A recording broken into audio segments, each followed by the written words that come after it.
This episode is sponsored by Cash App. When your personal finances connect you to your funds and the things that matter, that's money, and that's Cash App. You know what else is money? Achieving bowl symmetry, accidental Mardi Gras, and better food coloring through science. That's money, that's Cash App. Download Cash App from the App Store or Google Play Store today to add your cash tag to the 80 million and counting. Pretty Patties, available in 6 designer colors.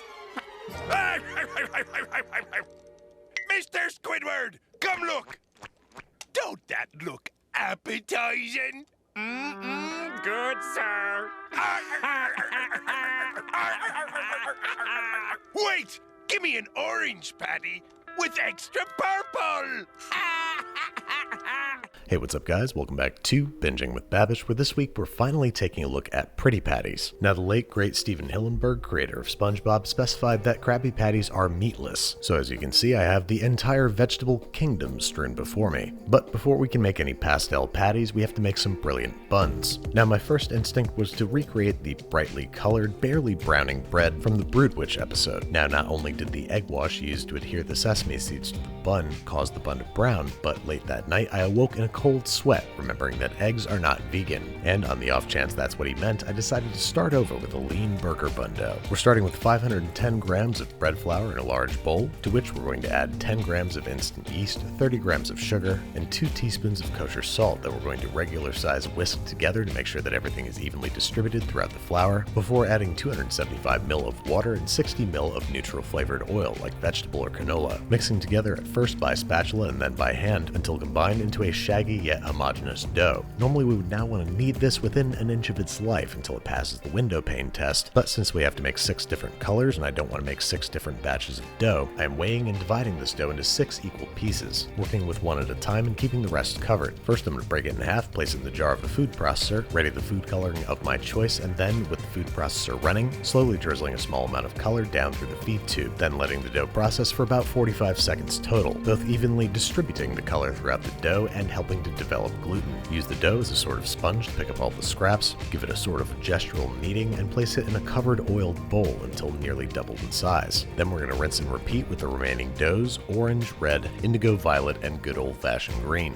Once everybody is well kneaded and tinted, it's time to let them rise. Cover everybody with plastic wrap and allow to bulk ferment at room temperature for 1 to 2 hours until visibly embiggened by anywhere from 50 to 100%. Next up, shaping. Go ahead and dig out the first color of your choice. I'm going with orange. Weigh it and divide that number precisely in half because each of these mini batches is going to yield 2 extra large slider buns, which I realize is an oxymoron. Go ahead and roll each portion into a nice, smooth, taut ball, lightly pressing down each to make sure that they don't end up too vertical, and arranging with plenty of space on a parchment-lined baking sheet before covering with oiled plastic wrap. Once again, leaving it to its own devices for 1 to 2 hours until nearly doubled in size. Then comes the sticky issue of sesame seed adhesion. I'm going with a water wash to keep things vegan and to prevent browning, but that's going to have all the sticking power of, well, water. So they're probably going to have all the staying power of my hairline. Either way, these guys are headed into a preheated 350 Fahrenheit oven for 15 to 18 minutes until nicely puffed and set and registering between 195 to 205 degrees Fahrenheit at their thickest point. Allow to cool completely on the trays if they're on the lower end of that spectrum. Now onto the issue of vegan cheese style products. Once again, I'm only making one of each of these burgers, so I don't want to make a huge amount of each different color of cheese. So I'm lining these muffin tins with oiled plastic wrap and using them as a mold for each color. For the cheese itself, into the bowl of a blender goes 200 grams of rinsed cashews, 200 grams of refined coconut oil, 2 tablespoons plus 1 teaspoon of Kappa carrageenan, 25 grams of arrowroot powder, 2 teaspoons of kosher salt, 1.5 teaspoons of onion powder, 1 teaspoon garlic powder, 25 grams of nutritional yeast, 15 ml of lemon juice, 100 ml of sauerkraut or pickle brine, and 375 ml of cold water. This stuff's all getting blended together into rather a thick, pasty paste, for which you're probably going to need to enlist the help of your favorite blender stuffer, pureeing for at least 60 seconds on high speed with varying levels of difficulty until completely smooth. Next up, you're going to gently heat this on the stovetop until it reaches 180 degrees Fahrenheit. I can't seem to find footage of this, maybe I didn't hit record, but here's the stuff after it's been cooked, which I'm now distributing into each muffin cavity, where I'm going to proceed to tint it using a little bit of food coloring and a tiny whisk. This should hopefully yield 6 pucks of sliceable, meltable, colorful vegan cheese. All it needs is to be covered and refrigerated at least for 24 hours or up to overnight to set up to cap a carrageenan, hopefully giving it a bouncy cheese-like texture. Now, upon extraction, I discovered that the tiny whisk betrayed me and the cheese color was not as consistent as I had hoped, but it was delightfully sliceable, kept its shape, and was actually very cheesy. It definitely tasted funkier and cheesier than American cheese does, even though that's obviously not saying much. If you're gonna make this yourself with food coloring for some reason, maybe just add the food coloring before putting it in the mold. Now onto the patty part of the pretty patty. Obviously there's a wealth of colors in nature that we can put to good use, but how do we turn them into veggie patties? So as you can see, for that I am preparing a litany of legumes, cooking these 3 different colors of lentils to their various states of doneness, draining a whole bunch of different colored beans, and peeling some purple potatoes. Normally I would just cover these with cold water and cook them like it was any other day, but we want to make these things as purple as possible. So we're going to cover them with cold water and cook them like it's any other day. But during their last 3 minutes of cooking, I'm going to add some thinly sliced purple cabbage, making sure that it's fully submerged before adding a teaspoon of baking powder, which uses science or magic or both to turn the cabbage and the cooking water a brilliant shade of blue.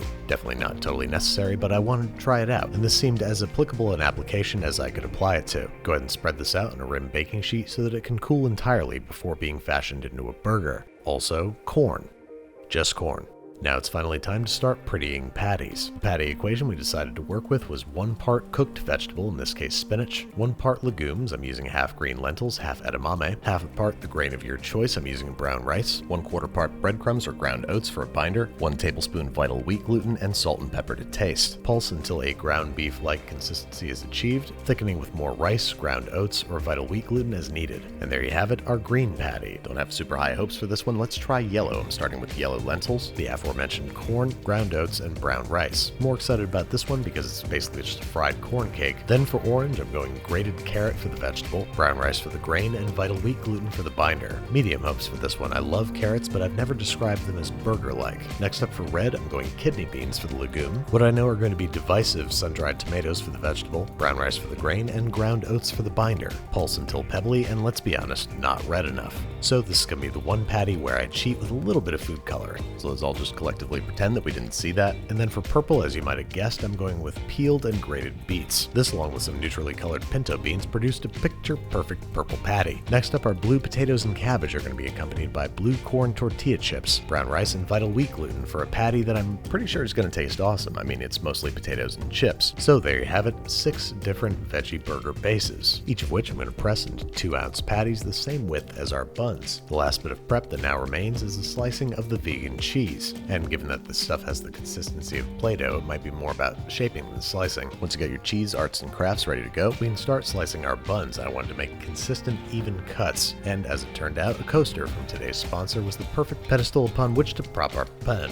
Pen, of course, being French for bread. First things first, once our buns are sliced, we gotta toast them. I don't care what your burger's made of, I don't care what you're made of, you deserve a toasted bun. Once everybody's varying degrees of visibly golden brown, we're gonna make sure that our pan is nice and hot and well oiled, considering that our patties have little to no fat of their own. As you can see, each patty browns at a different rate, so be sure to keep a close eye on crusts, especially if you're making 6 different kinds of veggie burgers at a time. Also use caution when flipping with all that excess oil in the pan. Once everybody's fried up, it's time to color coordinate and serve. Each patty, bun, and cheese getting carefully color matched before being placed on a large balsa wood artist palette in the same color, order, and orientation as presented by SpongeBob on the show. And there you have it, folks, pretty patties. Lots of stuff to unpack here, so let's go one at a time. I'm scared of losing even more sesame seeds, but we must take a look at these cross sections. First up, the green pretty patty. And while this particular veggie burger was decidedly veggie oriented in its flavors, it had a nice little crisp to it and played really well with the vegan cheese. Next up, the orange patty. Look at that cheese sorta kinda melt. And this one was good. It didn't really taste like carrots, but not much like anything else either. Next up, the purple, violet, or mauve patty, which mostly just tasted like beets, which means I'm not going to eat it unless there's goat cheese. Next up, the yellow corn patty, which to my disappointment only barely tasted like corn. Next up, the indigo, or midnight blue patty. This one I'm most excited about, and it's pretty good, but it really does just taste like a tortilla chip burger. Last up, the red patty, made from sun-dried tomatoes and beans. Now this one at least kind of looks like cartoon meat, but it doesn't taste as much like sun-dried tomatoes as I had hoped. So let's rank them. them. First up, purple beets, not so great. Next up, yellow corn, about as bland a burger as ever there was. Almost the same story for the orange carrot burger. Then the red sun-dried tomato burger, a little bit more flavor, but still kind of disappointing. Then the blue burger, which was good, but maybe a little morally questionable. And then, believe it or not, I think the green was my favorite. It's a veggie burger that's not pretending to be anything other than just that, a veggie burger. But I think we can agree there's one thing that all these patties have in common. They are indeed